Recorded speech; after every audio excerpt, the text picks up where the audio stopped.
And welcome to the Super Terb Podcast. I'm your host, Michael Turbot, your local real estate expert with the Turbo Group, a.k.a. Super Terb, a.k.a. Coach Terb. And welcome to episode 75 of the Super Terb Podcast, where we talk real estate, business, sports, and beer in the triangle. And I've got a great friend, and you've got some little history here today, because I have the original guest of the Super Terb Podcast, Mike Parker, owner of Clean Eatz, joining me. Say what's up.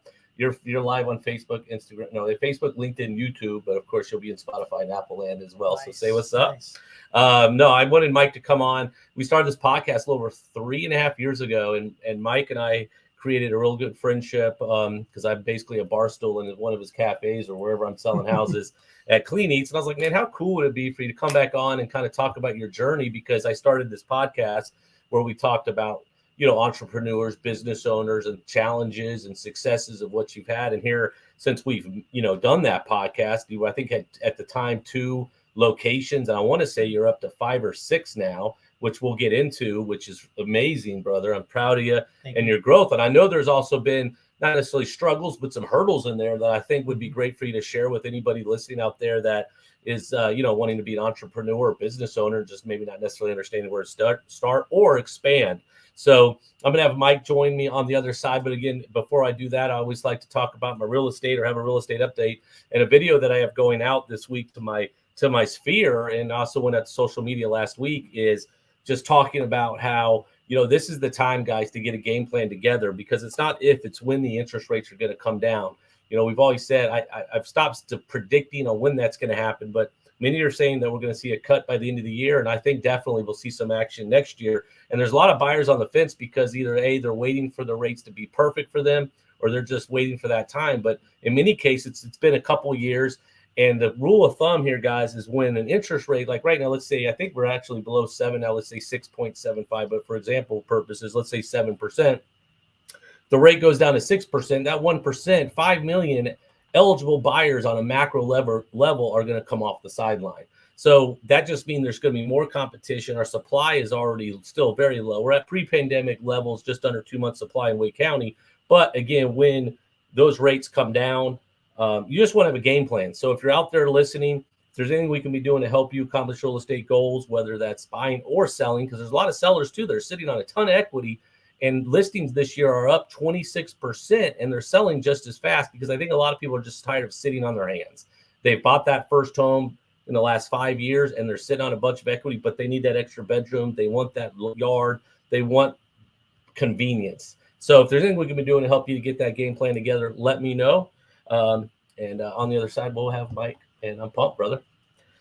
And welcome to the Super Terb Podcast. I'm back with Mike Parker, where we talk real estate, business, sports, and beer in the triangle. Say what's up, man. How's it going? And again, as I said in the intro, he was the original guest on my podcast. And back then, we just did it over the phone. We didn't have video. It was hilarious. COVID was still amongst us. I want to say it was like around November of 2020, something like that. So it's crazy how fast time has gone. But if people are just watching or hearing you for the first time, just gonna say your name and where you're from. Well, thanks for having me. My name's Mike Parker. I'm actually from a small town of Southport. Moved up here to Triangle back in 2016 to take my stab at entrepreneurship. It's been a great ride up here. Love the Triangle. Made some, great friends. Built some great businesses up here. It's been, I'm blessed here for sure. Yeah, I mean, it's been amazing. I remember, I think we met maybe 5-6 years ago, where I did that Facebook Live in your front porch of Clean Eatz and everything like that. The first time you used to come to our restaurant every day. I remember, I don't know if you remember this or not, but I was at that burger place off of Falls. Bad Daddy's. Yeah. I remember you were at the bar in there, and I'm like, man, this dude comes to my restaurant 4 or 5 days a week. I do. So I just got the bartender. I picked up his tab and left. Never said anything because I don't think we talked too terribly much before that. No, I remember that now. I remember that's the first time. Then they came to the restaurant. We're like, "Do you pay my bill?" That's when we really started talking back then. Yeah. Then before you know, we helped sell your house and helped you on a couple things. And but for anybody out there again just listening, obviously I know people can be watching, but tell everybody about Clean Eatz. What that is. It's a staple here in the Triangle, but for many out there, what is that? Or they maybe just moved here and they haven't heard of it yet. So just maybe a little description of what Clean Eatz is and what separates you maybe from your competition? Yeah, so Clean Eatz, we're a healthy lifestyle brand. We I always say our vehicle is food. Yes, we sell food. We're a restaurant. We do full service restaurant. We do prepared meals. We do caterings. We do a little bit of everything. But we're truly a lifestyle brand. Our mission is to help people.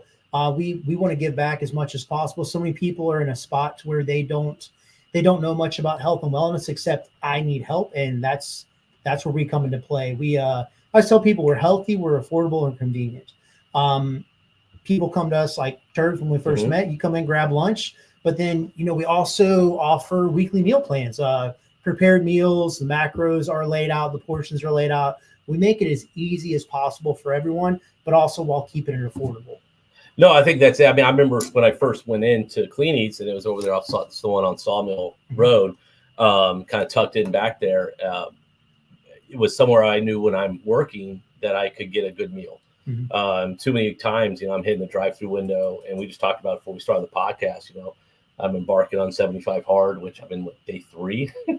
So I know we're going to finish it, or I'm going to do it. But that's where, it's very easy to fall into that trap, especially when you're always on the run.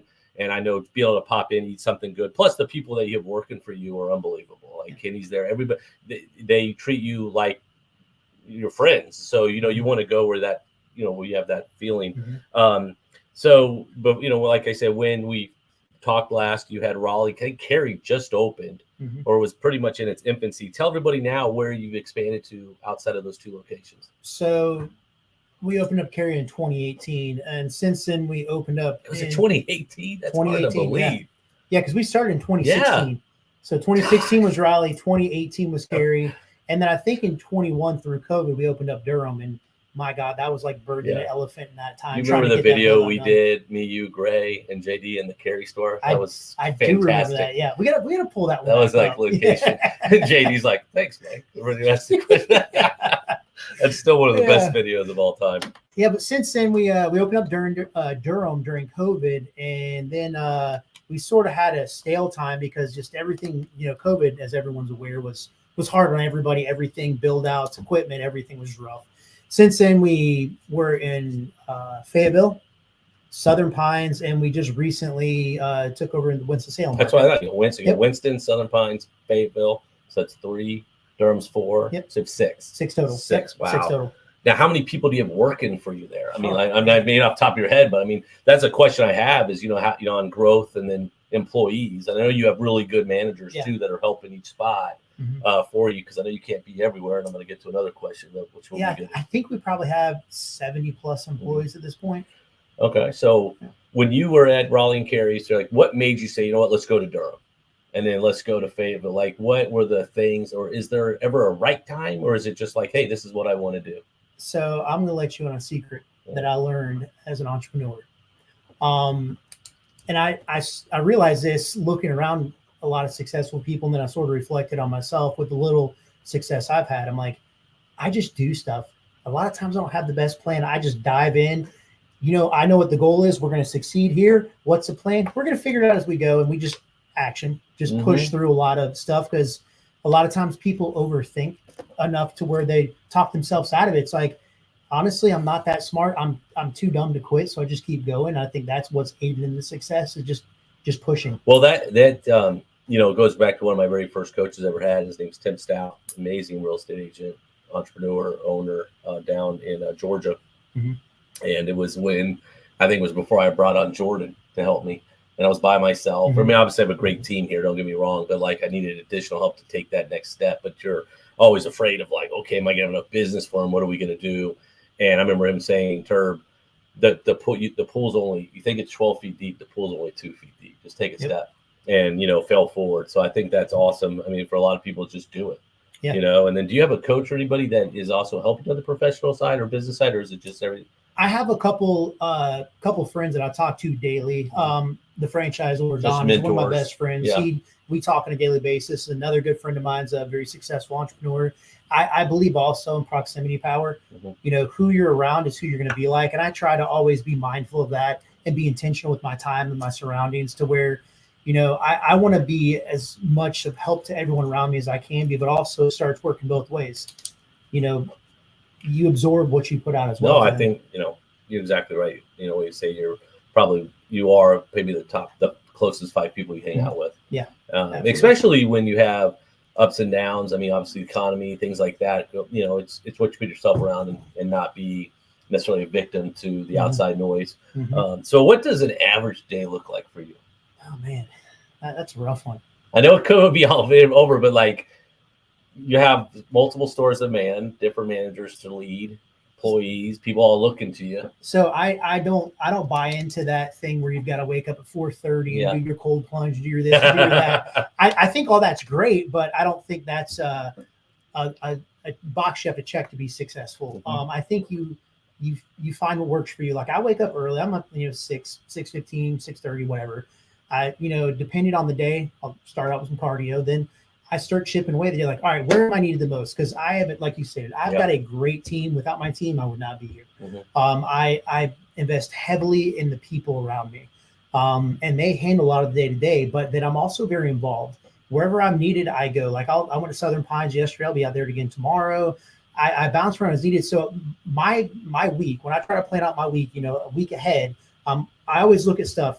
If someone else can do it, I put it on their plate. I try to only attack the stuff that only I can do that will help move the group forward. If it's something someone else can do, I delegate it out. No, I love that. Like today I was talking with Amy, who's going to start helping me as well with like my day-to-day admin and things of that nature. And I just said, listen, I want to create ownership of the program. I want you to take this and run. How would you like to do it? Because I want to put people in positions that are better than me in those spots where I know where I'm good at, which is creating relationships and meeting as many people as possible. The Southern Pines, where's that one located? That's Aberdeen. It's right off US 1. Is it near? It's obviously Pinehurst. Yeah, it's right by, right there. Same. Leslie and I are heading down to Pinehurst next weekend. Oh, so nice. We have to stop in there. Who is it? Do I know anybody? Who's managing I it? don't think anybody. No. There's a girl that's been there for about 6 years. Were they already at Clean Eatz? Yes. Okay, gotcha. Okay, they were existing. We took over. So what's the most exciting thing about you've been doing it now for multiple years.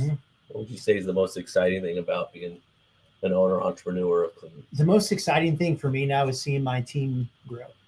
And not necessarily in number, but see them level up. I've got quite a few people that have been with me for 5+ years and see them grow professionally and personally. Yeah. I think that's probably what does it for me now. When I first started, it was the customers, which it still is. But now that I've got to where I used to be the face of Clean Eatz. Every day you come in there, I was there. Yeah. I was the guy you talk to right when you walk in the door. I made sure to talk to every customer. That was me. But now I've got my team doing that. And that's where my personal focus has shifted more. They took that over for me. Like they are the face of Clean Eatz. But now my thing is helping them grow. Like that is my goal. Make sure they can keep leveling up and growing. Yeah. And you've created a brand, which is what you're saying. No, that's awesome. Do you see yourself opening up any more? I mean, where are we going with it? That's a tough one. I mean, my plate is pretty full for the time, and my team and I are really digging in. I've got some other stuff in the works. Another Clean Eatz. We've got our radar open for a couple areas. Real estate's just commercial real estate right now is a little tight, but gotcha. I would love to open up. So in 5 years, what do you see yourself? In 5 years, I know I asked you this almost 3.5 years ago, and I think I'd love to go back and listen to that and see what you said. 5 years from now, I could see myself owning a couple more of these, and have my team at a higher level operating them and managing them. And I've got a few other businesses I'm working on right now. I think I have definitely carved myself out as a serial entrepreneur. It's exciting. I love growing. I love building. Let me know what it is, because I may get in with you. You know what I'm saying? Because I just want to hear your answer on this, because I want to know, same with the audience, what makes you successful? Adding value to the people around me. That's awesome. And for anybody listening again, I think you may have already talked about this, but are hesitant or do so. I think you just kind of mentioned just do it. Just gather. And it's probably no right time. It's like having kids, man. People are always like, I'm inside it. When they come, you just adjust. All of a sudden you learn, So I think you said this, but just for one more time, why do you love what you do? I love what I do because it allows me to help others. The business I'm in, but then also now growing a brand of my own with a lot of employees. it really the most rewarding thing I've gotten out of life, top level, if you will, is just helping others. You'll get so much value out of that. A lot of other stuff is fleeting, like success, title, money. All that doesn't really matter. What matters are the relationships and the memories and the stuff that you build with others. Yeah, that's cool. Yeah. So I got another thing that I've started with my podcast after you came on. Okay. I can't remember if I asked the last question. If I did, I'm just going to ask it again. But I think I did. But these others are fun. These are my rapid questions with Terb. Mike hasn't known what these unless you watched other podcasts. But either way, I love the answers. Favorite food? Oh, jeez. I love barbecue. Barbecue? Do you have a favorite barbecue restaurant? I like to cook. All right. You cook it, I cook, man. Okay. Well, what's your favorite restaurant? Could be anywhere. Oh, you already know my outside. My answer. Yeah. Clean Eatz, of course. Well, if you're not going to Clean Eatz. Outside of that, man, I love sushi. They got two places around here I go to. Let's set up. I'll place off the lead mine. It's Kai. Yes. That one. And that's really good. There's one in Wake Forest I was introduced to recently. It was a Hayashi. Yeah. No, those two are really good. Those Kai's really good. They always have specials too. I'm not bougie. I mean, I like some nice stuff, but honestly, man, I just love sushi. Favorite band? Band? Yeah. I feel like we're in like the 90s. Band. Could be artist. Whatever genre is floating your boat. Bro, I'm on a country kick for the last couple of years. Yeah, me too. My wife makes fun. She's like, I know you like country. Like, I don't think there's one specific artist, but I like a lot of them. Mm-hmm. So I guess the genre is just country. I took the kids and Leslie to Bang America. We saw Zach Brown and Kenny Chesney. See, I like Zach Brown, Luke Combs. I mean, those style of artists. Yeah, cool stuff. Favorite cocktail? Old fashioned. Oh yeah, me too. Old fashioned. That's my go-to. Favorite sports team? Could have multiple. Man, I'm gonna hurt your feelings on this one. Yeah. Well, I'm not gonna hurt your feelings. I've always been a Panthers fan, but I have been slightly detached to sports lately. I know that's part of the podcast, but that's fine. I mean, that's why too. We'll get you back in this fall. I'm ready for football.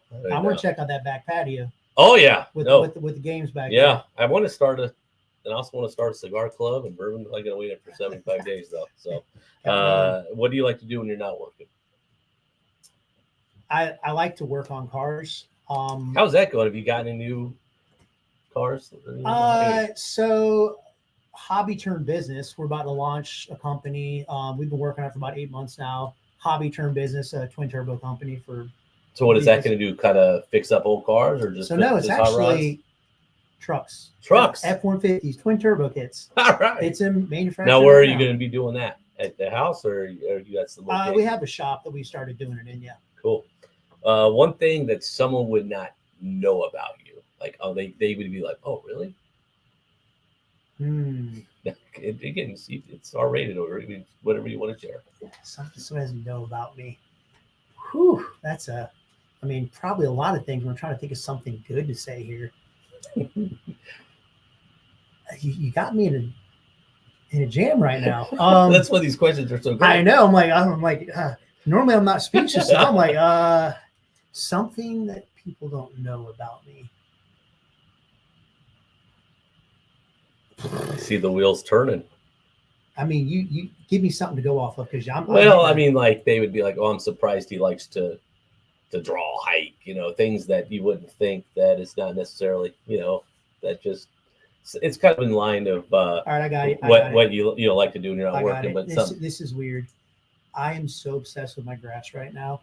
I don't know if that's entry to being an old man. I'm still in my 30s, but do you have New Balances? We're live. I don't want to disclose that. But man, I have some strange obsession with my grass right now. Like you think of like muscle cars, this, that. The business is like, bro, I rush home and I push mow my yard. It's like an acre. It's the stupidest thing ever, but I really enjoy it. Workout. Oh, that's how I lost a lot of weight. Yeah, mowing that yard. My gosh. And you have a beautiful yard. Best place you visited? Best vacation was probably Greece. Greece. When did you go to there? 2018. That's good. Yep. And then a place you want to visit but you haven't been before? New Zealand. My brother and sister-in-law went there. It's amazing. Really? It looks amazing. I've heard great things. Yeah. This is another good question here. You ready? I'm here. Dinner with two people, either dead or alive. Who would it be? Oh man. Dead or alive? Honestly, I think one would be my grandmother.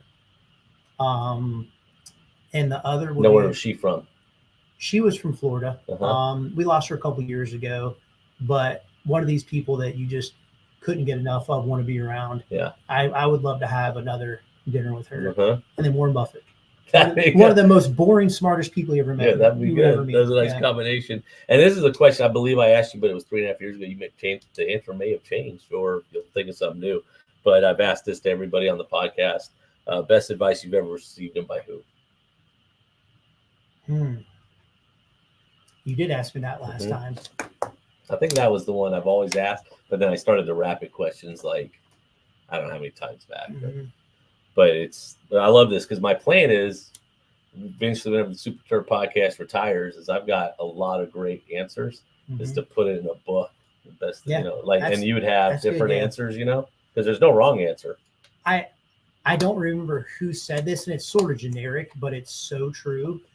I'm gonna make it sound really shitty though, the way I say it, but it's like very generic. It's the small things. Like, don't get too caught up in all of the small details of small stuff, because at the end of the day, it is all small. None of it really matters. Focus on the things that do, and it's actually, when you break it down, it's only a few things. I love it. Yeah. That's good, man. Well, brother, I appreciate you, man, coming on as always, man. You're always a love pleasure. You, man. Thank and then, guys, if you're in the area, go and see my friends at Clean Eatz. Especially if you're trying to, if you're on the go. I know, like us, it's hard to always be cooking. They've got stuff you can take right out of the freezers, but it's just a great atmosphere, great environment. But now there's no excuse, because anywhere I'm showing houses or selling houses, I'm going to go check on my people. But anyway, so Mike Parker, Clean Eatz. And guys, if there's anything we could be doing to help you accomplish your real estate goals, we're here. We'd be an honor to help you, as well as if you like the podcast. Can't believe I'm on episode 75. I crank out maybe 1 or 2 a month now. I was doing 1 a week, but this is fun. So, but anyway, I just, like, subscribe, check it out. And if you're listening here too, and you're actually just got a message that I need to get back to somebody, a developer who wants to come on the podcast. So if you're an entrepreneur or business owner, you could be an agent, whomever, but you just want to talk about your business, reach out to me. We'd love to help you. Again, it's Michael Turbot, your local real estate expert with the Turbot Group, a.k.a. Super Terb, a.k.a. Coach Terb. Remember, who you work with matters, and we'll see you next time. Later. Cool.